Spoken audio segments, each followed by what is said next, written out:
కాబట్టి తెలివిగా ఆమె మామూలు డ్రెస్ వేసుకుంటూ మన మధ్యలోనే తిరుగుతూ మామూలు వ్యక్తిగానే ఉండి బయటపడిపోతుంది. లేకపోతే ఆ స్వామీజీలాగా చుట్టూ చేరి కాలు పట్టుకొని లాగి గందరగోళాలు చేసేసి వాళ్ళకి ప్రైవసీ లేకుండా చేస్తాం మనం. వాళ్ళు రావడమే మన దగ్గరికి ఎంతో అనుగ్రహంతో వస్తారు. ఎక్కడో ఏకాంతంగా ఉండేవాళ్ళు ఇక్కడికి రావాల్సిన అవసరం ఉంది. ఈ మానవ ప్రపంచంలో వద్దనే వెళ్ళిపోయారు వాళ్ళు. మళ్ళీ ఈ మానవ ప్రపంచంలోకి వస్తే మనం ఊరుకోంగా ఊపిరాడకుండా చుట్టూ కుమ్మేస్తాం. కాబట్టి వాళ్ళు వచ్చినప్పుడు కూడా మనం ఎంతవరకు ఉండాలో అంతవరకే చేయగలగాలి. అందరూ అర్థం చేసుకోండి. పాదాలు ముట్టుకుంటేనే మనకు అనుగ్రహం ఎక్కువ, దగ్గరికి వస్తేనే మనకు అనుగ్రహం ఎక్కువ అనేది ఉట్టి భ్రమ. మీరు అక్కడే కూర్చోండి, మనసులో మనస్ఫూర్తిగా స్వామి మీ పాదాలకు నేను శిరస్సు వంచి నమస్కారం అనుకోండి. ఆ ఆశీస్సులు వచ్చేస్తాయి. ఎందుకని ఆ స్వామి అనే శక్తి మీ అంతర్ముఖంగా ఆత్మస్వరూపంగా ఉంది, బయట లేదు. మీరు గుర్తుపెట్టుకోండి. వెంకటేశ్వర స్వామికి నమస్కారం పెడతారు, రాముడికి నమస్కారం పెడతారు, బాబాకి నమస్కారం పెడతారు, కళ్ళు మూసుకొని లోపల ప్రార్థన చేస్తారు. బయట ఉన్న ఆయనకి ఎలా వినపడింది? మన కోరికలు ఎలా తీరుతున్నాయి? మీరు చేసే అంతర్ముఖ ప్రార్థన మీకంటే అంతర్ముఖంగా ఉన్న ఆత్మస్వరూపంగా ఉన్నాడు కాబట్టి ఆయనకు అర్థమవుతుంది. అలాగే స్వామీజీలు సిద్ధపురుషులు కూడా అనుకునే జ్ఞానం ఉండి మీరు నమస్కారం అక్కడి నుంచే సమర్పించవచ్చు. అది కూడా తెలుసుకోవాలి. తర్వాత ఏది నిర్మలమ్మ ఒక్క మాట ఇక్కడ వారి పర్మిషన్తో ఒక మాట మాట్లాడుతుంటే మాట్లాడతా చేసుకుంటాం. సినిమా 6 గంటలకైతే 4:30, 5 గంటలకు బయలుదేరతాం. వచ్చి ఆడ బయట నిలబడతాం, గేట్లు ఎప్పుడు తీస్తాడా అని చెప్పేసి. గేట్లు తీసిన వెంటనే నెట్టుకుంటూ వెళ్తామా సినిమాకి? మరి సత్సంగానికి ఎలా వస్తాం? నెంపాదిగా వీలైనప్పుడు వెళ్ళొచ్చు. మనం ఎవరు ఏమి అడిగే వాళ్ళు ఏం లేరు. వీలైతే భోజనానికి వచ్చి భోజనం చేసి సత్సంగానికి వచ్చామని చెప్పుకొని వెళ్ళొచ్చు కదా. అంటే దేవుడి కార్యానికి ఎలా వస్తాం, సినిమాకు ఎలా వెళ్తాం. ఆ ఉత్సాహం, ఆ శ్రద్ధ ఆధ్యాత్మిక కార్యక్రమాల మీద ఉందా? ఒకసారి ఆత్మవిమర్శ చేసుకుందాం. అలా లేకుండానే భగవంతుడు మనల్ని ఆశీర్వదించాలి, మన కోరికలు తీర్చాలి, మన పిల్లల పెళ్ళిళ్ళు చేయాలి, ఉద్యోగాలు రావాలి. కానీ సినిమా మీద ఉన్న ఇంట్రెస్ట్ కూడా భగవంతుని మీద మనకు ఉండదు. ఏదైనా సత్యవ్రతం చేస్తుంటే ఏం చేస్తాం? లాస్ట్లో అయ్య బాబోయ్ వ్రతాలండి బాబు, ఆ కథలు చదువుతూనే ఉంటాడు పూజారి గారు, అవి ఎప్పటికీ అయిపోవు. లాస్ట్లో వెళ్ళి ప్రసాదం తీసుకుందాం. అది మన భక్తి.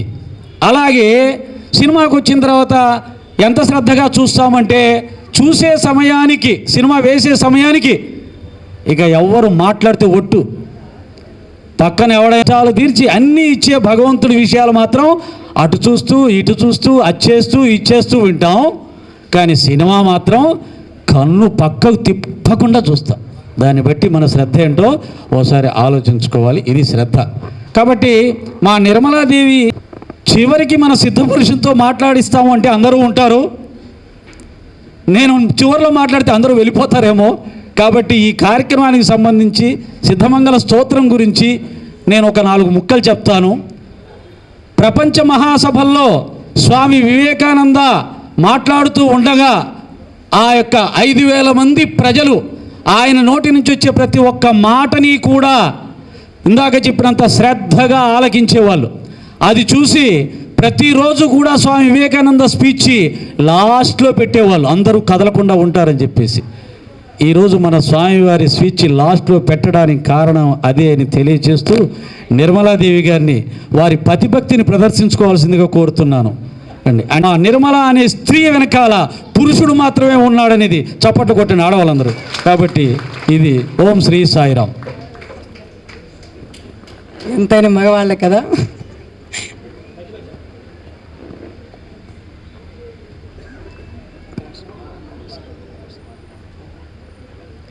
సాయిరామ్ అండి. ఇక్కడికి వచ్చిన అందరూ మన గుడివాడ వాళ్ళు కొంత చాలా తక్కువ. అయితే బయట నుంచి చాలామంది వచ్చారని పొద్దునుంచి మనం చెప్పుకున్నాం. అందరూ కూడా నేను వాళ్ళ ఇంటికి వెళ్ళి సిద్ధమంగళ స్తోత్రం పారాయణం చేసిన వాళ్ళందరూ వచ్చారండి ఇక్కడికి. అంటే నేను ఏదో గొప్పగా చెప్పట్లేదు. ఇది ఒక 13 సంవత్సరాల నుంచి నేను దీన్ని పట్టుకున్నానండి. లేదా అది నన్ను పట్టుకుందో నాకు తెలియదు. నేను సరదాగా చేసిన పని ఈరోజు అదే నాకు జీవితం, నా శ్వాస, నా ధ్యాస అయిందేమో అనిపిస్తూ ఉంటుంది ఒక్కొక్కసారి. శ్రీపాద శ్రీవల్లభ చరితామృతం కరెక్ట్గా నాకు ఒక 13 సంవత్సరాలు అయిందండి వచ్చి. ఆ రోజు నేను ఇంట్లో నాకు ఏదైనా ఒక కొత్త గ్రంథం వస్తే దాన్ని వెంటనే చదివేయడం నాకు చాలా అలవాటు. అందులో నేను చదువుతున్న 3వ రోజు పారాయణంలో ఈ సిద్ధమంగళ స్తోత్రం అని ఉంది. అది ఎలా ఉందంటే జయ విజయ భవ దిగ్విజయ భవ శ్రీమదాఖండ శ్రీ విజయ అలా ఉంది. నాకేదో పాటలు అంటే నాకు చాలా ఇష్టం. అందుకని అట్లా అని నేను అరే ఇదేదో బాగుంది అని దానిది ఒక నిజంగానే సరదాగా ఇంట్లో ఎప్పుడు పాడుకుంటూ ఉండేదాన్ని. నాకు ఏది చేసినా చాలాసార్లు కూడా చెప్పాను, నాకు ఏది చేసినా నేను 108 చేయడం నాకు అలవాటు. అలా నేను ఎప్పుడు కూర్చొని 108 అలా చేసుకుంటూ ఉండేదానండి. అయితే ఫలశ్రుతిలో నిజంగా నమ్ముతారో అండి, నేను సిద్ధమంగళ స్తోత్రంలో ఒక రీసెర్చ్ చేశానండి నేను నిజంగా. ఎందుకంటే అది ఎందుకు అంత పవర్ఫుల్, అసలు అది అంటే అది చదివిన చోట వెంటనే అంత అనుకున్న కార్యక్రమాలంతా జరిగిపోతాయి ఎందుకో నాకు చాలా సార్లు అనిపించేదండి. మనం కానీ దాన్ని చూసినట్లయితే 27 స్త్రీలు ఉన్నాయండి. లెక్క వేసుకోండి, శ్రీ మదనంత, శ్రీ విభూషిత, అప్పల లక్ష్మి, నరసింహ, అలా 27 స్త్రీలు ఉన్నాయండి. శ్రీ బీజం లక్ష్మీ బీజం కదండి. మనం ఒక్కసారి చదివితేనే అనగాష్ట వ్రతం చేసి 1000 మంది బ్రాహ్మణులకు భోజనం పెట్టిన ఫలితం లభిస్తుంది. అలాగే మండల దీక్ష చేస్తూ అంటే ఒంటిపూట భోంచేస్తూ నేల కింద పడుకుంటూ 40 రోజులు ఎలా అయితే మనం ఒక వ్రతాన్ని చేస్తామో ఇది ఒక్కసారి చదివితేనే అంతటి ఫలితం వస్తుందట. అలే కాకుండా మనసును తలచిన కోరికలు నెరవేరుతాయట. అలా అది కాకుండా సిద్ధ పురుషుల హస్త స్పర్శ దర్శన భాగ్యం మనకు కలుగుతుందట. ఇలా ఫలశ్రుతిలో ఉందండి. నేను ఆ రోజు అనుకున్నాను ఏదో లలితా సరం చదివితే అలాగే ఉంటుంది, విష్ణు సరం చదివితే అలాగే ఉంటుంది, అందరూ ఫలశ్రుతి అలాగే ఉంటుంది కదా అని నిజంగా నేను ఒక రకంగా నెగిటివ్ ఆలోచించానండి. సరే ఆలోచించినా కూడా దాని ఫలితం మనకి ఎక్కడికి పోదు కదా.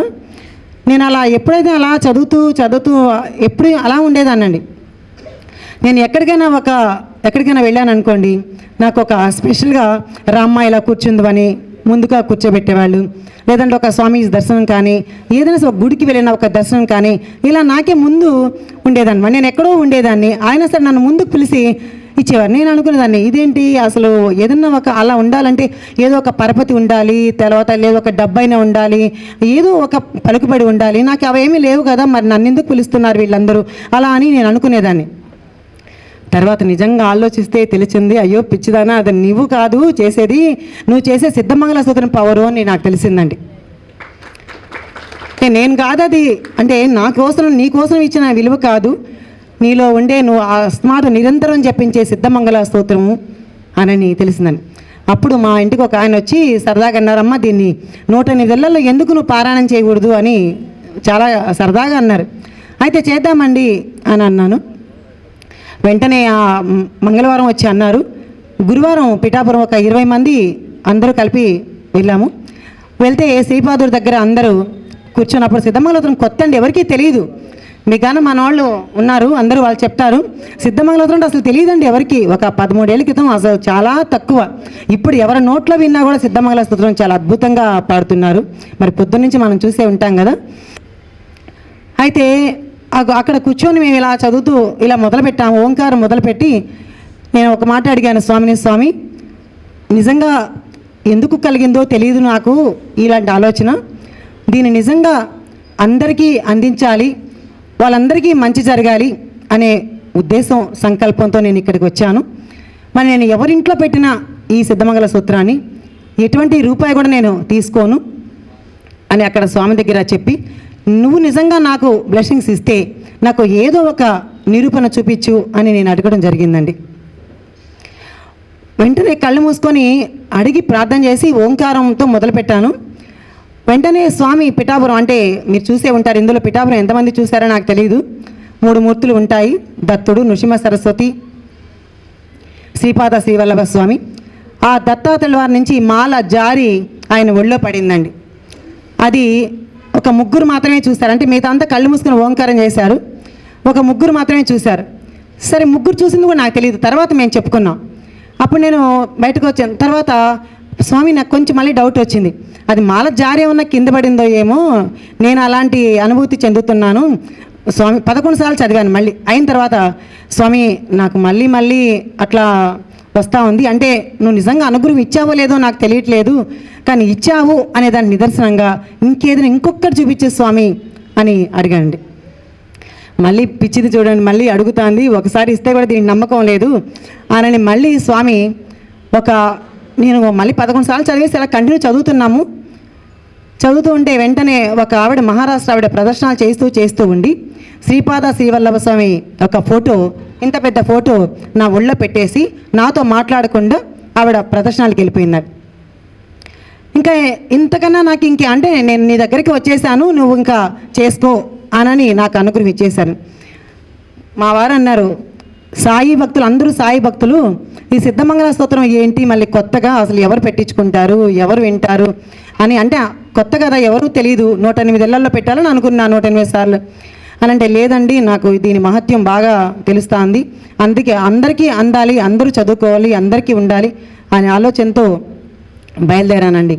నాతో పాటు మా అపార్ట్మెంట్లో చాలామంది నాకు ఎంకరేజ్ చేశారు. మా లక్ష్మక్క, నందిని, తర్వాత వచ్చి అన్నిటికీ అందరూ వచ్చేవాళ్ళండి. జయలక్ష్మక్క, తర్వాత ఇంకా మా అనురాధ, ఇది చూడండి ఇక్కడే ఉంది, ఆమె తిట్టింది నన్ను. మా బేత వాళ్ళు అందరూ బాబా గుడి అంటున్నారు, నువ్వు వచ్చి ఇదేంటి మళ్ళీ ఇదేంటి కొత్తగా పెట్టావు. ఆవిడ నాతో సత్సంగా చెప్పించుకునేది బాబా గుడి బేత వాళ్ళు. మా ఇట్లా వచ్చి చేస్తున్నావేంటి అని నన్ను తిట్టిందండి. అయితే నేనన్నాను, నేనేం మాట్లాడకుండా చరితామృతం ఆవిడ చేతిలో పెట్టేశాను. అప్పుడు ఆవిడ అది చూసి, ఓ దీని ఇంతటి అందుకేనా ఈవిడ ఇలా చేస్తూ ఉందని 108 ఇళ్లల్లోకి చేసిన దాన్ని 106 ఇళ్లల్లోకి వచ్చిందండి నాతో ఆవిడ. చూడండి, అంటే మొట్టమొదటి తిట్టింది, దాని యొక్క విలువ తెలుసుకుంది.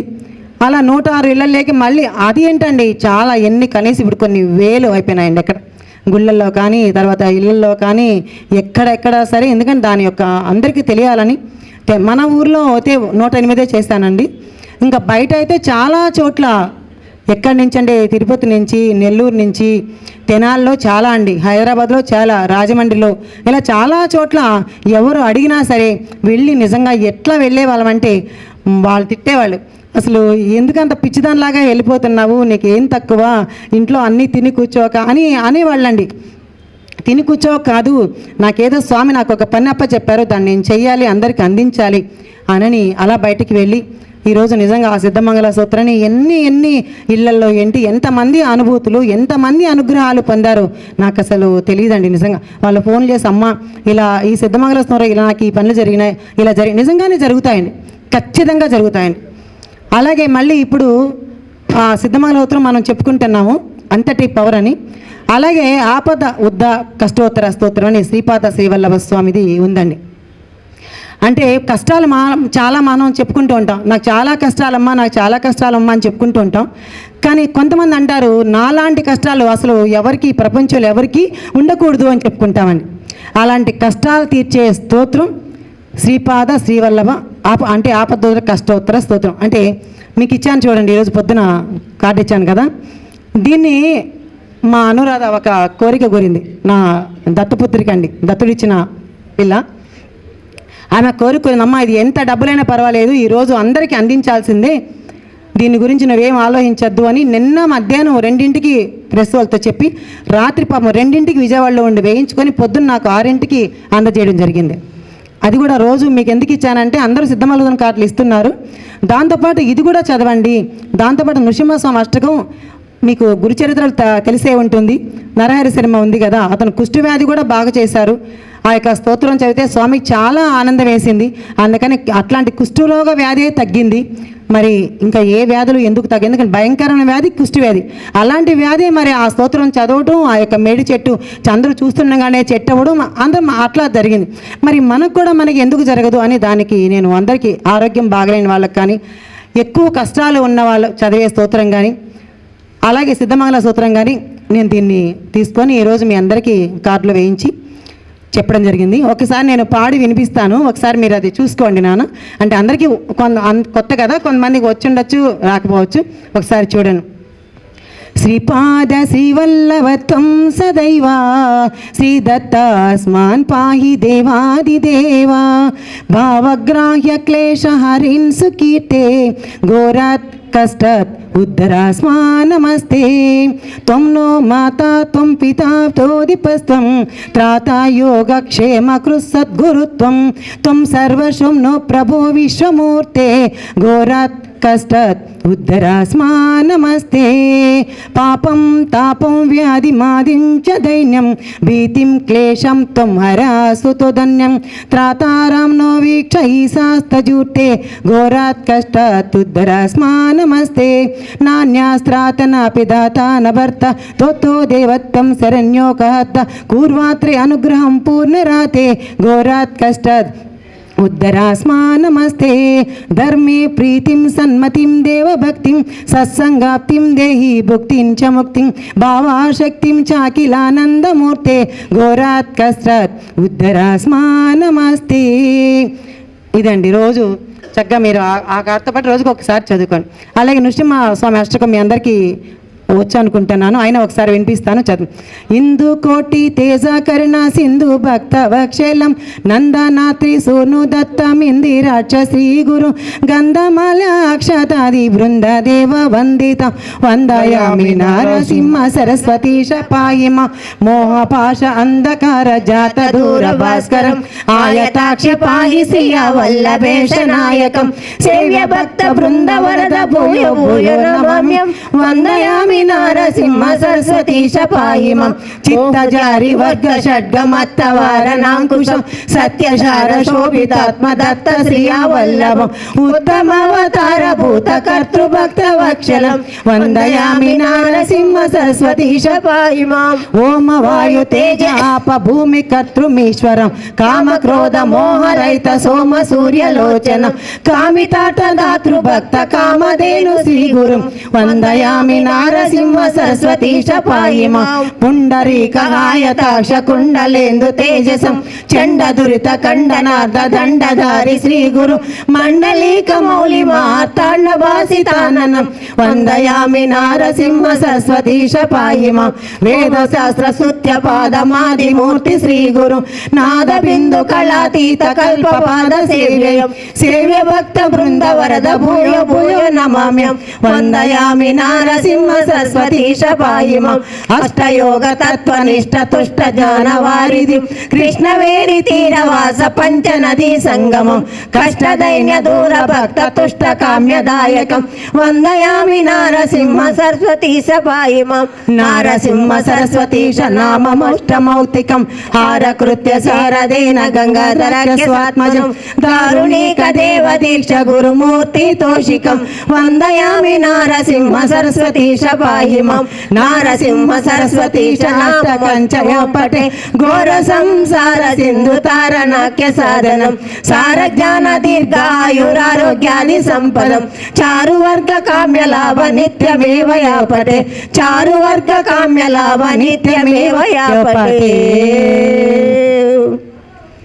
మీకు ఒకసారి ఎందుకు చదివానంటే మీకు కొంచెం అది చూసుకుంటే రేపు ఈజీగా ఉంటుంది చదవడానికని. తప్పకుండా చదవండి సాయిరాం. ఈ సిద్ధమంగళ సూత్రంతో పాటు ఇది కూడా చేయండి. అయితే నాకు ఈరోజు ఆ సిద్ధమంగళ సూత్రమే శ్వాస ధ్యాస నిజంగా నా జీవితం నా ఊపిరి అయింది. నేను ఇలా చేస్తానని నిజంగా ఇంట్లో ప్రతిరోజు జరుగుతుంది. ప్రతి గురువారం కూడా ఎన్నోసార్లు 108 సార్లు జరుగుతూ ఉంటుందండి. ఒక్కోసారి పొద్దున 6 నుంచి సాయంకాలం 6 దాకా కూడా జరుగుతుంది అలాగా.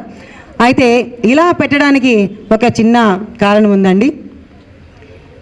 మా దత్తుడు ఇచ్చిన, ఎందుకంటే నాకు దత్తుడు ఏమి ఇచ్చాడు అంటే మీకు ముందుగా నేను ఒక విషయం చెప్పాలి. భగవంతుడిని అడుగుతారంట, భగవంతుడు నీకేమి ఇచ్చాడమ్మా అంటే, భగవంతుడు నువ్వేమి ఇచ్చావంటే మనం ఏమి ఇవ్వము, భగవంతుడే మనకు అన్నీ ఇస్తారు అని.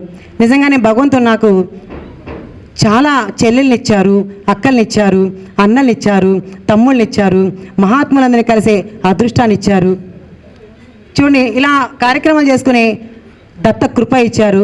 మరి ఇంతకంటే భగవంతుడు ఇంకా నాకు ఏమి ఇవ్వాలి? ఇది అంతా ఎందుకు అంటే ఒక సిద్ధమంగళ స్తోత్రంతోనే నాకు ఇలా ఇంతటి కార్యక్రమాలు ఏది చేయాలన్నా ఎందుకంటే ఆ స్తోత్రం ఏంటంటే జయాన్నిచ్చే స్తోత్రం అండి. జయ విజయ భవ దిగ్విజయ భవ అంటే నాకు జయాన్ని, మనం ప్రతి గుడికి ఏ గుడికి వెళ్ళి మనం ఏమడతాం, మనం నాకు చెడిపోవాలి, నేను ఏదన్నా అయిపోవాలి అంటామా అండి. మనం ఎక్కడైనా వెళ్ళినప్పుడు ఏమడతాం, స్వామి నాకు మంచి చేయి, నేను ఏ గుడికి వెళ్ళినా అదే మనం అడుగుతాం, నాకు మంచి చేయలేదు, నా పిల్లల్ని బాగా చూడు, లేదంటే నా వాళ్ళని బాగా చూడు అన్నీ అడుగుతాం. అట్లాగే మనం నేను చేసే ప్రతి పనిలో నాకు జయాన్ని ఇవ్వు స్వామి, నాకు దిగ్విజయాన్ని ఇవ్వు స్వామి, నాకు శుభాన్ని ఇవ్వు స్వామి. అయితే 108 సార్లు అలా చాలా సార్లు చేశానని చెప్పాను కదండి. మళ్ళీ దాన్ని ఇంకా వద్దులే, నాకు గొంతంతా నొప్పిగా ఉంది అని అనుకుంటే ఒక ఆయన రహీం బాబా గారని బందర్లో ఉన్నారు కదా, ఆయన వచ్చి లేదమ్మా దీన్ని నువ్వు జీవితాంతం చేయాలి అని ఆయన ఇట్లాంటి సత్సంగంలో చెప్పారని. తర్వాత 48 సార్లు పెట్టుకుందాం, 48 సార్లకు చేశామండి. తర్వాత 40 చూడండి ఏదో తగ్గించాలి అనుకుంటే అప్పుడు మళ్ళీ స్వామి సంకల్పంతో ఈ యొక్క అంటే సిద్ధమంగళోత్తరం ఎక్కడి నుంచి వచ్చింది, అసలు ఎందుకు చదవాలి ఏంటి అని నేను ఫలశ్రుతి కూడా అంటే దాని యొక్క అర్థాలు కూడా నాకు తెలియదండి. స్వామి యొక్క కృపతోనే నాకు దాని అర్థాలు ఎంత చాలా సులభమైన పద్ధతిలో స్వామి నాకు చెప్పించారు.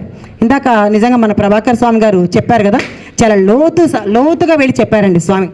నాకు ఎలాంటి చిన్న చిన్న పరిజ్ఞానంతో స్వామి ఇచ్చారంటే అంటే ఆ యొక్క 8-9 లైన్లు ఉన్నాయి కదా, దానికి ఎంత చిన్న చిన్న మాటలతో నాకు స్వామి అనుగ్రహం అంటే నేను పడుకొని ఆలోచించుకునేదాన్ని ఏంటి ఆ స్తోత్రం యొక్క దాని గొప్పతనం, దాన్ని ఎందుకు అని ఇలా అనుకునేదాన్ని అండి. అంటే చూడండి, మాతా సుమతి వాత్సల్యామృత పరిపోషిత జే శ్రీపాద అని ఉంది కదా. అయితే మాతా సుమతి అంటే అమ్మ సుమతి మాత అసలు సిద్ధమంగళోత్తరం ఎవరు పాడారు, అసలు ఫస్ట్ ఎవరు పాడారో మీరు చెప్పద్దండి. అమ్మ మీరు చాలాసార్లు చేశారు కదా, సిద్ధమంగళోత్తరం ఎవరు పాడారు చెప్పండి నాన్న. అమ్మ బాపనారుడు వారు తన మనవడిని దత్తుడుగా దర్శించి అనుభూతి చెందుతూ పలికిన పలుకులే ఈ సిద్ధమంగళ స్తోత్రం అని. తన తాతగారు పలికారు చూడండి, తన తాతగారు పొగుడుతున్నారు, అరే నువ్వు అంత గొప్పవాడిరా ఇంత గొప్పవాడిరా నాయనా బొడ్డ. ఎందుకంటే 6 నెలల పిల్లవాడపడే వేదాలకు వెళ్ళిపోయారట స్వామి. మరి 6 నెలల పిల్లవాడప్పుడు ఎక్కడ ఉంటారండి, ఉయ్యాల్లో పడుకుంటారు, లేదంటే ఇంట్లో తల్లి ఒళ్ళో ఉంటారు. వాళ్ళ తాతగారితో పాటు వెళ్ళిపోయేవారట ఆయన. ఎందుకంటే ఆయన సత్యాన్ని తప్ప ఆయన అందుకే సత్య ఋషీశ్వరుడు అనే బిరుదండి ఆయనకి. ఆయన సత్యాన్ని తప్ప ఎప్పుడు అబద్ధాన్ని పలికే వారు కాదట. మరి ఆ తాతగారికి ఎంత ఇష్టం అంటే ఆ మనవడు అంటే శ్రీపాదు అంటే ఎంత ఇష్టం అంటే అసలు ఒకసారి అనిపిస్తుంది తల్లి ప్రేమ గొప్పదా లేదా తాతగారి ప్రేమ గొప్పదా అని అందులో కానీ పోల్చినట్టయితే ఒక పిసురు తాతగారి ప్రేమే గొప్పది అని మనం చెప్పుకోవచ్చటండి, అంత ప్రేమట. అందుకని తన మనవడిని ఇట్లా వెళ్తూ ఉంటాడు, చిన్న పిల్లవాడప్పుడు ఇట్లా వెళ్తూ ఉంటాడు. అయితే స్వామిని వాళ్ళ ఇట్లంతా అడుగులు పడతాయండి. అప్పుడు వాళ్ళ అమ్మని అడుగుతాడనమాట. వాళ్ళ నాన్నగారు అడుగుతారు, అమ్మ ఎవరమ్మా ఇటు వెళ్ళింది అని అడిగితే ఇంకెవరమ్మా నీ ముద్దులు మనవడే అని చెప్పుతాను. అంటే ఆ యొక్క పాదాలు ఎలా ఉన్నాయంటే అసలు మామూలుగా లేవండి. శంఖు చక్రాలు మొత్తం అందులో మొత్తం గోచరిస్తున్నాడు. అంటే ఇతను సాక్షాత్తు అని అప్పుడు కళ్ళు మూసుకొని తన దివ్య దృష్టి చూస్తే అతను సాక్షాత్తు దత్తుడుగా దర్శనం ఇచ్చారండి. అప్పుడు నరాగ్రంగా పలికిన పలుకులే ఈ సిద్ధమంగళ స్తోత్రం అని. అందుకని దీనికి అంతటి శక్తి. మామూలుగా మనం పాడే చూడండి, మనం చాలామంది మనం భజన పాట ఏదో ఒకటి మనం చాలా నిష్టగా దాన్ని చాలా పాడుతూ ఉంటాం. అప్పుడు అది పాడితేనే మనకి ఎంతటి శక్తి, అబ్బో మళ్ళీ స్వామి కల్లో కనిపించారని మనం ఎన్నో చెప్పుకుంటూ ఉంటాం. కానీ దానికే మనుషులు రాసిన దానికే అంతటి శక్తి ఉంటే సాక్షాత్తు భగవంతుడిగా దర్శించి తన తాతగారు అనుభూతి చెందుతూ తన పలికాడండి ఆ పలుకు. అందుకని ఆ స్తోత్రానికి అంత మహత్యం. అందుకే ఆ స్తోత్రం పలికిన వెంటనే సిద్ధులు అదృశ్య రూపంలో ఉంటారని. నిజంగా చెప్పండి, మనం చదువుకుంటున్నాం కానీ మనం వింటున్నాము. ఇలా సిద్ధ పురుషుల మధ్యలో ఎప్పుడైనా ఇట్లా సిద్ధమంగళం చదువుతామని మనం ఎప్పుడైనా అనుకున్నామా అండి? నేనైతే అనుకోలేదండి. అంటే నేను వాళ్ళని కలుస్తున్నాను, ఎంతోమంది అవధూతల్ని దర్శనం చేసుకుంటున్నాను, ఎంతోమందితో అట్లా వెళ్తాను. కానీ ఇంతమంది పొద్దున చూస్తే నాకు చాలా సంతోషం వేస్తుంది. అందరూ కూర్చొని చక్కగా మనం సిద్ధమంగళోత్తరాన్ని ఇట్లాంటి యోగుల మధ్య ఇట్లా స్వామీజీల మధ్య ఇంత గొప్పగా మనం చదువుతున్నామంటే కేవలం ఆ యొక్క సిద్ధమంగళ స్తోత్రం కృప అని అనిపించిందని. అయితే అమ్మ సుమతి మాత అని వాళ్ళ తాతగారు పొగుడుతున్నాడు. ఏమని? అమ్మ సుమతి మాత నీ బిడ్డకు జయం జరగాలి, నీ బిడ్డకు దిగ్విజయం జరగాలి, నీ బిడ్డకు శుభం జరగాలి అని అడుగుతున్నారు. అయితే నాకు అనిపించింది ఏంటి తల్లి గొప్పతనం. ఎందుకంటే మనం కూడా ప్రతి తల్లి మరి ఎంత ప్రేమతోనో ప్రేమిస్తుంది కదా తన బిడ్డల్ని. మరి ఆ సుమతి మాత మాత్రం మాతా సుమతి వాత్సల్యామృత పరిపోషిత శ్రీపాద అంటే శ్రీపాద అంటే వాత్సల్యం అనే అమృతంతో నీ తల్లి పోషించిందయ్యా అని చెప్పుకుంటున్నా. మరి ఏంటి ఆ గొప్ప అని అనిపించిందని అప్పుడు నాకు అంటే స్వామి చెప్పించారేమో నాకు తెలీదు. అప్పుడు నాకు అనిపించింది, ఏమనిపించిందంటే ఇప్పుడు మనకి చూడండి జన్మే తెలీదు, మన బిడ్డల మీద జన్మే తెలియదు. ఇప్పుడు ఆ పాప ఉంది, పూర్వ జన్మలో ఎవరో తెలియదు, వాళ్ళ అమ్మకు తెలియదు, వచ్చే జన్మలో ఆ పాప ఎవరో తెలియదు. ఈ జన్మలో మాత్రమే ఆ తల్లికి ఆ బిడ్డ. అయితే జన్మే తెలియని ఆ బిడ్డ మీదే అంత ప్రేమతో ఆ జ్వరం వచ్చినా తలనొప్పి వచ్చినా ఇంకోటి వచ్చినా విలువలాడిపోతుంది కదా ఆ తల్లి. మరి అలాంటప్పుడు జన్మే తెలియని ఆ బిడ్డ మీదే మనకి ఇంత మమకారాలు ఉంటే సాక్షాత్తు దత్తుడుగా దర్శించి దత్తుడుగా పొందిన ఆ తల్లి ఇంకెంత ప్రేమతో చూసుకుంటుంది ఆ పుత్రుణ్ణి. అందుకే మాతా సుమతి వాత్సల్యం అనే అమృతంతో నీ బిడ్డను పెంచి పోషించావమ్మా అని నాకు ఇలాంటివన్నీ ఆలోచనలు వచ్చాయండి. అంతే చూడు స్వామిగారు ఇందాక లోతుగా వెళ్ళారు. అంటే దోచోపాతి దేవు లక్ష్మి గణ సంఖ్యాబోధిత శ్రీచరణాన్ని, అంటే ఆయన ఇష్టమైన వాళ్ళ ఇంటికి వెళ్ళి నాకు 2 చపాతీలు పెట్టమ్మా లక్ష్మి అని అడిగేవారట శ్రీపాదుడు. కానీ అది లోతార్థం ఇందాక చెప్పారు. తో అంటే 2 అని, చెవు అంటే 4 అని, పతిదేవ్ అంటే బ్రహ్మస్వరూపం అని, లక్ష్మి అంటే మాయాస్వరూపం అని చాలా నిగూఢ అర్థాలు ఉన్నప్పటికీ ఆయన ఇష్టమైన వాళ్ళ ఇంటికి వెళ్ళి నాకు 2 చపాతీలు పెట్టమ్మా లక్ష్మి అని అడిగేవారట. నిజంగా మనకు శ్రీపాద శ్రీవల్లభ జననం పిఠాపురంలో జరగడానికి కారణం ఒకే ఒక కారణం అండి. ఏంటది? సవిత్ర కాటక చైనం అనే యజ్ఞం చేయడం మూలాన ఈరోజు మనకు పిఠాపురంలో శ్రీపాద శ్రీవల్లభ జననం దర్శన భాగ్యం మనందరికీ కలిగిందండి. మరి మనం నిజంగా ఎంతమంది వెళ్తున్నామండి పిఠాపురాన్ని చెప్పండి? మనం ఎక్కడికి నిజంగానే ఎవరు అసలు మహారాష్ట్ర నుంచి అక్కడి నుంచి ఎంతమంది భక్తులు వచ్చి ఎంత సేవతో వాళ్ళు చాలామంది అట్లా వెళ్తారని.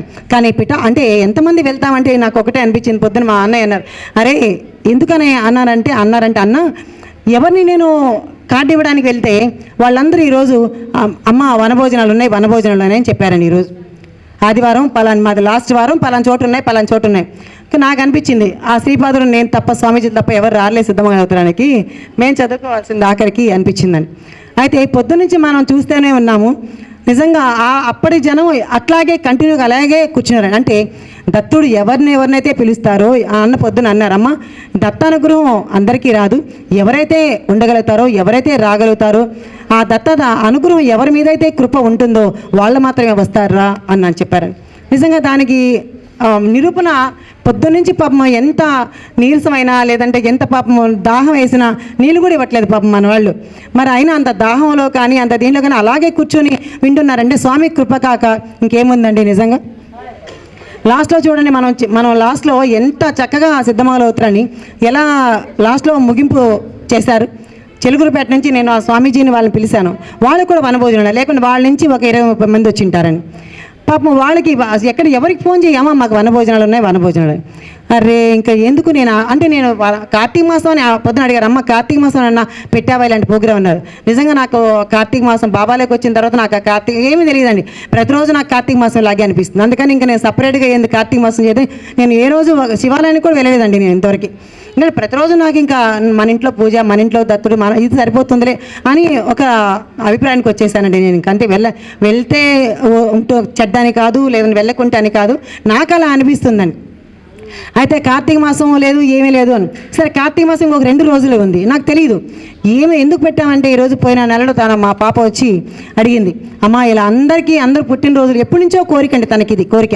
అమ్మ అందరూ చూడు బర్త్డేలు చేస్తారు, అందరు పిల్లలు చేసుకుంటారు, దత్తుడిచ్చిన కూతురు అండి, నాకు కన్న కూతురు అనుకునేరు మీరు. ఎందుకంటే నా కన్న కూతురు ఈరోజు రాలేదు ఇక్కడికి, ఎందుకంటే వాళ్ళ రూట్ వేరండి. ఎందుకంటే అందరూ భక్తి అయినంత మాత్రాన వాళ్ళ పిల్లలు భక్తిగా పుట్టాలని లేదు, అట్లా ఉంటుందండి. అయితే ఆమెకు చాలా చిన్న వయసు, మీరు ఒకసారి చూడండి ఆమె ఇలాంటి కార్యక్రమాలకు చాలా ముందుండి నేను చేస్తాను అనేసి తనకు ముందుంటుందండి. ఉయ్యూరంట పాపది వాళ్ళైతే. అయితే తను అడిగిందనమాట, అమ్మ నాకు ఎప్పటి నుంచో కోరిక, అందరు పుట్టినరోజులు అలాగంతా చేసుకుంటారు కదా, మనం కూడా దత్తుడికి అసలు బాగా గొప్పగా ఘనంగా చేయాలమ్మా అని చెప్పిందండి. సరే ఇదేంటి ఇలా అడుగుతుందని అంటే మనం ఎప్పుడు చేసుకుంటూనే ఉన్నాక, అలా కాదు కళ్యాణ మండపంలోనే పెట్టాలి, అలా చేయాలి, అందరినీ పిలవాలి, నాకు తెలియదమ్మా అని. సరే అనుకున్నాను. సరే చేద్దాం ఇట్లా ఒక 6 నెలల నుంచి ఇలా అనుకుంటున్నాను. మొన్న ఇంటికి వచ్చి నువ్వు ఏమైనా సరే చేస్తావా లేదా అని కూర్చుందని. అప్పటికప్పుడు అండి మీరు నంబర్, అప్పటికప్పుడు తను 2 రోజులు ఉంది, అప్పటికప్పుడు కళ్యాణ మండపం ఇక్కడ పాప ఆయన వస్తే అడిగిదని వెంటనే ఆయన ఇచ్చారు. ఆ రోజు వచ్చి చూస్తే కళ్యాణ మండపం ఎలా ఉందంటే భయం వేసిందండి. అంటే ఏమి కింద దాన్ని తీస్తే కొంత మట్టి పాపం రిపేర్ చేస్తున్నారు కదా, అంత మట్టి ఉంది. దీనికి ఇదంతా చేయాలంటే చాలా కష్టము, ఇవన్నీ చాలా ఇదిగా ఉంది అని కొంచెం బాధపడ్డాను.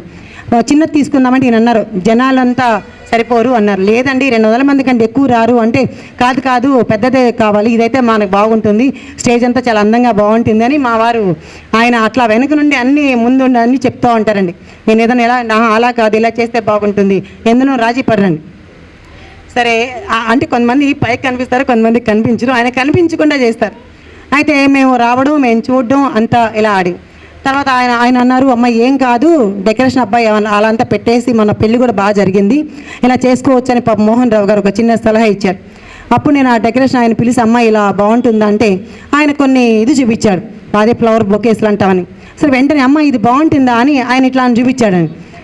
నేను అనుకున్నాను. వెంటనే నాకు మా అమ్మ ఏమనిందంటే బర్త్డే ఫంక్షన్ చేస్తే బాగుంటుంది అనింది కదా. వెంటనే నాకు గుర్తొచ్చింది, ఓ బర్త్డే ఫంక్షన్ అయింది కాబట్టి బెలూన్సే పెట్టించాలని, ఇదే చేయండి బాగుంటుంది అని చెప్పాను. ఫ్లవర్ వాజ్ దాకా నేను చూడండి కూడా లేదండి, ఇది చూపించాడు, ఎవరిదో చూస్తున్నాను, నాకు ఇదే కావాలండి అన్నాను. మనం దేవుడి కార్యక్రమం చేస్తే ఎవరైనా మరి ఇలాంటి పెట్టుకుంటారా అండి? కానీ ఈరోజు చిత్తా నక్షత్రం అంటే శ్రీపాద శ్రీవల్లభ స్వామి యొక్క జన్మ నక్షత్రం చిత్తా నక్షత్రం. ఆయన ఆ చిత్తా నక్షత్రం అంటే ఎంతో ఇష్టమని చరితామృతం మనం చదువుకుంటూ ఉంటాం. అందుకని ఈ చిత్తా నక్షత్రం 24వ తారీఖు అని పెట్టేసామండి. అందుకని కార్తీక మాసం అయిపోతుందా ఉందా అని కూడా మేము ఆలోచించలేదు, లేకుంటే తర్వాత పెట్టుకునేదాన్ని.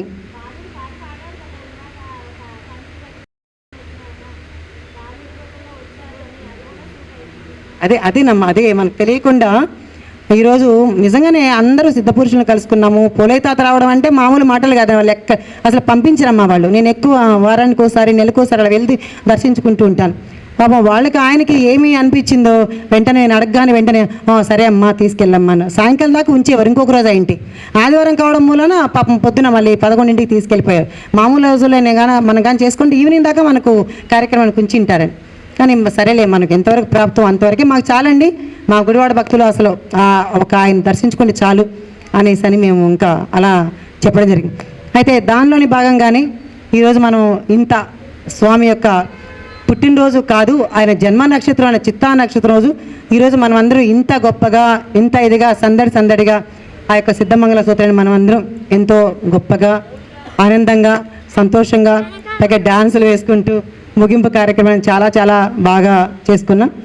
తర్వాత ఇంకొక ముఖ్య విషయం, నిజంగానండి దత్తుడు ఎవరినైతే పిలుస్తారో వాళ్ళు మాత్రమే వస్తారు అనడానికి నిదర్శనం ఏంటంటే మా సాయిదాస్ అన్న ఇంకా మామూలే, ఇంకా ప్రోగ్రామ్ ఉంటే అన్న కంపల్సరీ ఉండాలి, ఆయనే ముందు ఉండి చేయాలి. నాకైతే ఏం తెలీదు. అయితే సరేరా అన్నారు. పాపం అనగా అన్నప్పటి నుంచి 3 రోజుల నుంచి విపరీతమైన జ్వరం అండి. అరే నాకు జ్వరం అయినా సరే నువ్వు ఊరుకుంటావా, ఉండవు కదా, నన్ను తీసుకెళ్తావా, అంతే, ఇంక తెలియదు కదా, తెలియదు ఏముంది నీ సంగతి అన్నారు. అయిపోయిందండి. సరే ఈ స్వామీజీ సిద్ధయోగి గారు మీరంతా చూసే ఉన్నారు కదా పొద్దునుంచి. అయితే ఆ స్వామి ఒక నెల క్రితం నేను వెళ్ళి స్వామి ఇలా గుడివాడలో ఒక కార్యక్రమం చేస్తున్నాను, ఇలా వస్తారా స్వామి గారు అంటే, అమ్మ లేదమ్మా నాకు చాలా వేరే చోటికి వెళ్ళాలి, ఉంటే వస్తాలేమ్మా చూద్దామమ్మా అన్నారు. సరే నేను ఇంకా ఏమీ లేదు, అందుకే నేను పేరు కూడా వేయించలేదు, పాంప్లెట్లో వచ్చేసానండి. కురుపురం నుంచి శ్రీపతి గారని ఆయన రావాల్సింది, ఆయన రాలేదు. తర్వాత స్వామివారు ఆయన శిష్యుడు ఈయన అనిల్ రెడ్డి గారని ఆయన ఫోన్ చేసి మొన్న ఒక 3 రోజుల క్రితం, అమ్మ ఇలా ఆ రోజు నువ్వు పిలిచావు కదా, నేనే వెళ్దామని స్వామివారితో చెప్తున్నాను, మరి మేము నీ ప్రోగ్రాంకి వస్తామమ్మా అని పాపం ఆయన నోడుతూ ఆయనే చెప్పారు. సరే పర్వాలేదండి రండి అని చెప్పి నేను రమ్మని చెప్పాను.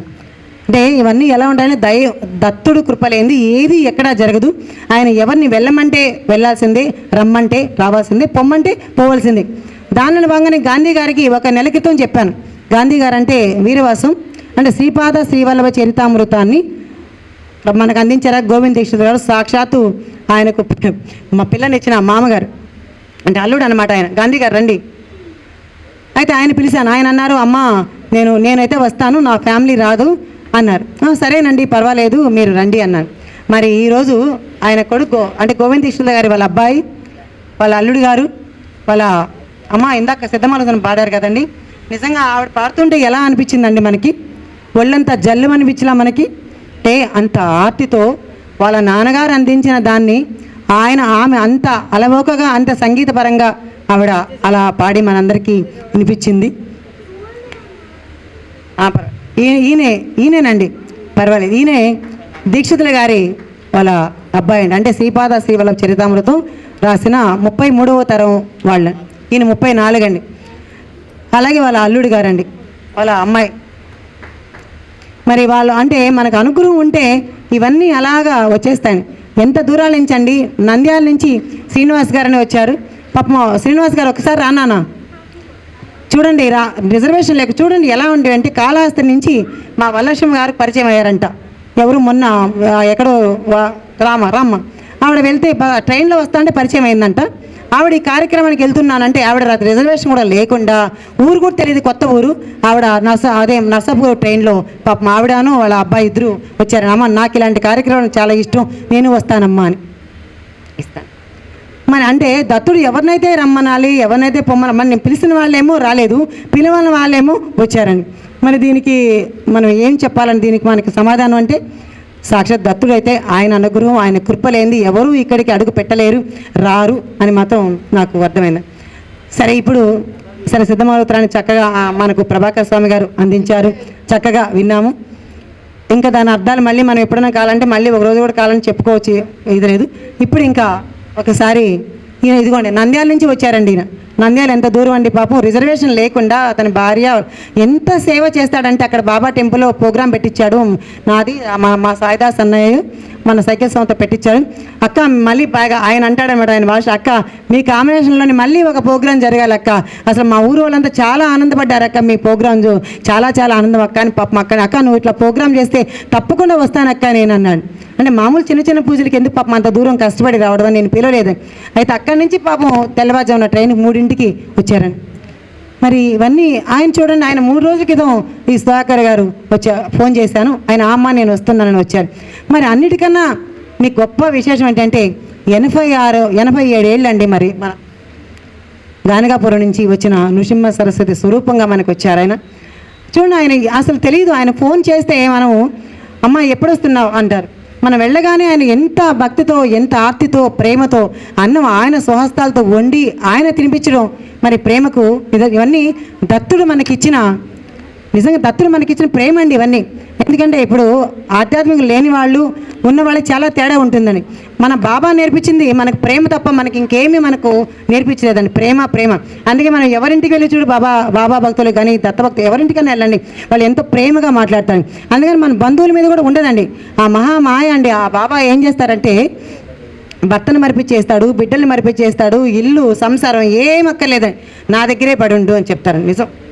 నిజమేనండి, చెప్తున్నాను కదా. ఇప్పుడు ఇందాక అన్నయ్య అన్నట్టు అన్నీ ఉన్నా అన్నీ అనుభవించాను సార్, ఎప్పుడు సచ్చరిత్ర మాత్రం నేను వదిలిపెట్టినాడు. ఆయన అంటారు మా అన్న, ఎన్నిసార్లు చదువుతావరా అని అంటారు. అప్పుడు నాకు అనిపించింది, అన్నారు ఎన్నిసార్లు, నాకు ఒక్కోసారి అనిపించింది ఎన్నిసార్లు చదువుతాను సచ్చరిత్ర, ఎన్నిసార్లు గురుచరిత్ర చదువుతాను అని అనిపించింది. కానీ మొన్న స్తవన మంజరి నేను చదువుతూ ఉంటే దాంట్లో వచ్చింది అన్నయ్య మీ యొక్క ప్రశ్నకు ఆన్సర్. ఎందుకంటే ఈ ప్రపంచంలో మనం మాటికి మలినమైపోతున్నాము, కాబట్టి సద్గురువుల సందర్శనం అవసరం అని వచ్చిందండి. మా అన్న నన్ను అడినాడు కదా ఆ మాటకి, ఇంటికి వెళ్ళాక ఫోన్ చేసి చెప్పాలనుకున్నాను, మర్చిపోయాను అన్నమాట. అంటే ఎక్కడ నేను ట్రైన్లో కానీ ఇంట్లో కానీ ఒక క్షణం కూడా నేను వేస్ట్ చేసుకోను, ప్రతి మాటని నోట్ చేసుకో, ఎందుకన్నారు బాబా ఈ మాట, అసలు ఎలా ఉండాలి మనం అని. దాన్ని ఎప్పుడైనా మనం చదివితే కాదు ఆచరించాలి అనుకున్నాను. అంటే అన్నీ ఆచరించలేకపోవచ్చు, కానీ కాస్త కూస్తున్న కొన్నన్నా కనీసం ట్రై అన్నా చేయాలి అనుకుంటానండి నేను. అయితే ఎందుకంటే నాదే పాపం చెప్పుకుంటా పోతే, ఎందుకంటే మా గుడివాడ వాళ్ళు ఎప్పుడైనా వింటారు, అట్లా ఉంది. అయితే నేను ఎప్పుడు బుక్ చదువుకోవడం కానీ ఇలా సద్గురు సందర్శనం కానీ ఇలా నాకు, ఎందుకంటే ఇవన్నీ కూడా నాకు సిద్ధమంగళ స్తోత్రం ద్వారానే వచ్చిందండి. అందరూ పరిచయం కావడం కానీ, ఎందుకంటే ఎంత ప్రేమతో ఉంటారు, ఎంత ప్రేమగా మాట్లాడతారు. నాకు మన షిరిడి సాయి భక్తులు, నేను షిరిడి సాయి భక్తురాలిని కదా, అంటే భక్తురాలని చెప్పుకుంటున్నా, మన కర్మకాయలు అన్నారు ఇందాక అన్నయ్య, అది వేరు. కానీ సత్యసాయి భక్తులు నాకు మహా ఇష్టం అండి. ఎందుకు ఇష్టం అంటే కరెక్ట్గా వాళ్ళ యొక్క క్రమశిక్షణ ఎలా ఉంటుందంటే 6ంటికి భజన అంటే 6ంటికి ఓంకారం స్టార్ట్ అండి. ఇంకా ఒక్క నిమిషం వాళ్ళ కోసం వీళ్ళ కోసం చూడండి. మరి మనకు వచ్చండే కర్మ ఏమంటే 6 గంటల భజన అంటే కూడా 7 గంటలకు కూడా రారండి. ఏమంటే వస్తామండి మాకు ఇంట్లో పనులు అవ్వలేదు. మరి వాళ్ళకు కూడా అదే. కానీ మనకు దురదృష్టం అని నేను చాలా బాధపడుతూ, ఒక సత్సంగం కావచ్చు, ఒక భజన కావచ్చు, ఏదైనా సరేనండి, నిజంగానే ఎందుకు ఈవిడ భక్తురాలంటే ఏంటి ఇలా మాట్లాడుతుంది అనుకుంటారేమో, కానీ కరెక్ట్గా వాస్తవంగా చెప్తున్నానండి. వాళ్ళు నారాయణ సేవ కానీ ఏదైనా భలే ఎన్నన్నా ఉండొచ్చు, వాళ్ళలో ఒకవేళ లేవమ్మా అని అంటారేమో, నాకు తెలియదు, అవి ఉంటాయి కూడా నమ్మని తెలియదు. కానీ ఉన్నా కూడా వాళ్ళు ఎక్కడికైనా ఇంత కూడా బయట పడకుండా, మనకేంటంటే ఒక భజనకైతే ఇంకో కోపం, లేదంటే ఇంకొక గుడికి వెళ్తే మనలో బాబా నిజంగా ఏం చెప్పారో మనం అసలు తెలుసుకోలేకపోతున్నాం అని ఒక్కోసారి నాకే బాధ అనిపిస్తుందండి. కానీ సత్యసాయి భక్తులను చూసి మేము చాలా చాలా నేర్చుకోవాలి. వాళ్ళు ఎంత తెలిసినప్పటికీ కూడా ఎంత అనుకూతూ ఉంటారంటే, నిజంగా ఇప్పుడు మా ఈశ్వరమ్మ ఆంటీ కదిలిస్తే ఎన్ని చెప్పగలుగుతారు తెలుసా అండి, చాలా చెప్పగలుగుతారు. మరి చూడండి ఆంటీ ఎలా కూర్చొని వింటున్నారంటే, అంటే వాళ్ళకు స్వామి డైరెక్ట్గా నేర్పించారండి, అన్నీ నేర్పించి పంపించారు. మనకేమరంటే నేర్పించడం అంటే ఆయన బుక్స్ ద్వారానో గ్రంథాల ద్వారానో ఇవి మనం చదువుకున్నాం, అందుకని మనం సరిగా పాటించలేమేమో అని నాకు అనిపిస్తూ ఉంటుంది. అయితే పుట్టపర్తి సాయిబాబా గారి నిన్న జన్మదినం కాబట్టి అందరూ ఒక్కసారి ఆ సత్యసాయిబాబాని ఒకసారి స్మరణ చేసుకుందాం. సాయిరాం సాయిరాం సాయిరాం.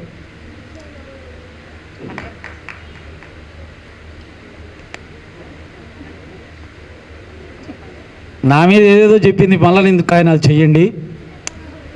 సత్యసాయి భక్తుల దగ్గర క్రమశిక్షణ ఉంటుంది, షిరిడి సాయి భక్తుల దగ్గర ప్రేమ భక్తి ఉంటుంది. భక్తి అంటే ఎలా ఉంటుంది అంటే నిజంగా అండి, షిరిడి సాయి అవతారం ఎత్తిన తర్వాతనే ఉభయ తెలుగు రాష్ట్రాల్లో కాదు భారతదేశంలో ప్రపంచంలో కూడా భక్తి విప్లవం వచ్చింది. దత్తతత్వాన్ని బయటికి తీసుకురావడానికి వచ్చినటువంటి అపర దత్తాత్రేయుడే మన షిరిడి సాయినాథుడండి. సాయినాథుడు వచ్చాకే దత్తతత్వం బయటికి వచ్చింది. దత్తుని మర్చిపోయారు అందరూ కూడా. దత్త ఉపాసన అంత తేలిక కాదు. అలా ఎవరైతే నియమనిష్టలతో ఆ యోగాన్ని సిద్ధింపజేస్తారో వాళ్ళకే దత్తుడు లభిస్తాడు. ఎవరు పడితే వాళ్ళకి లభించాడు దత్తుడు. ఇందాక శర్మగారు చెప్పినట్టుగా నియమ నిష్ఠ ఆచార సంప్రదాయాలతో కూడింది దత్త చరిత్ర. కాబట్టి దత్త చరిత్ర గురు చరిత్రని ఈ కాలంలో వాళ్ళ శిష్యులే ఆచరించలేరు, మనలాంటి వాళ్ళు అసలు ఆచరించలేరు. ఒక్కటి కూడా ఆచరించలేరండి. భర్త ఊరెళితే భార్య పూలు పెట్టుకోకూడదు అంటాడు. అవుతుందా? సాధ్యమవుతుందా? అలాంటిది గురు చరిత్ర. కానీ అటువంటి దత్త చరిత్రను ఆచరించలేని మానవ బలహీనతల్ని బాబాగారు వచ్చి, నాకు మీ ఆచార సంప్రదాయాలతో సంబంధం లేదు, మీ మానసిక పవిత్రతతో సంబంధం ఉంది, మీ సేవతో సంబంధం ఉంది, మీ ధ్యానంతో సంబంధం ఉంది, మీ యొక్క మంచితనంతో సంబంధం ఉంది, మంచి మనసును మాత్రమే కోరుకుంటాను, నాకు మిగతా అక్కర్లేదు అని చెప్పి చాలా సులభంగా మనని ఆధ్యాత్మిక మార్గంలో తీసుకొచ్చాడు. మధ్యాహ్నం పూట ఆకలేస్తుంటే గుప్పెడు అన్నం తీసుకెళ్లి పక్షులకు పెట్టే సంప్రదాయాన్ని అన్నదానంగా తీసుకొచ్చి మనందరినీ ప్రతిరోజు అన్నదానం చేపిస్తున్నాడు. అటువంటిది కుక్క గుడిలోకి వస్తే, ఇంట్లోకి వస్తే దత్తుడు వచ్చాడని చెప్పి నమస్కారం పెట్టే సంప్రదాయాన్ని తీసుకొచ్చాడు సచ్చిదానంద సమర్థ సద్గురు సాయినాథుడు. కనుక దత్త సంప్రదాయం చాలా కఠినం, సాయి సంప్రదాయం చాలా సులభం. దత్తుడు సాయుడు ఇద్దడు ఒకటే.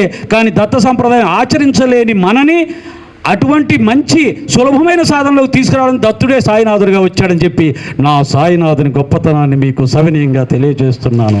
ఇప్పుడు మన సిద్ధయోగి, మన హిమాలయ స్వామీజీ గారు మన యొక్క అహం తొలగడానికి, అహం తొలగితే ఆనందమురా, అన్నిటిలో మిన్న అనురాగం రా అని చెప్పాడు భక్త తుకారం గారు. బాబా సత్యత్రం మొత్తం చెప్పింది అహం తొలగించుకుంటే నీవు నేను కలిసిపోతాం, ఇద్దరం ఒకటే అని చెప్పాడు. ఆ అహం ఎలా తొలగించుకోవాలి, మనమే పరమాత్మ, మనమే భగవత్ స్వరూపము అని తెలుసుకునేది ఎలా, ఆ మార్గాన్ని తెలుసుకున్న మహానుభావుడు మనకు తెలియజెప్పాలని ప్రార్థిస్తూ వారికి మైకిస్తున్నాం. ఓం శ్రీ సాయిరామ్.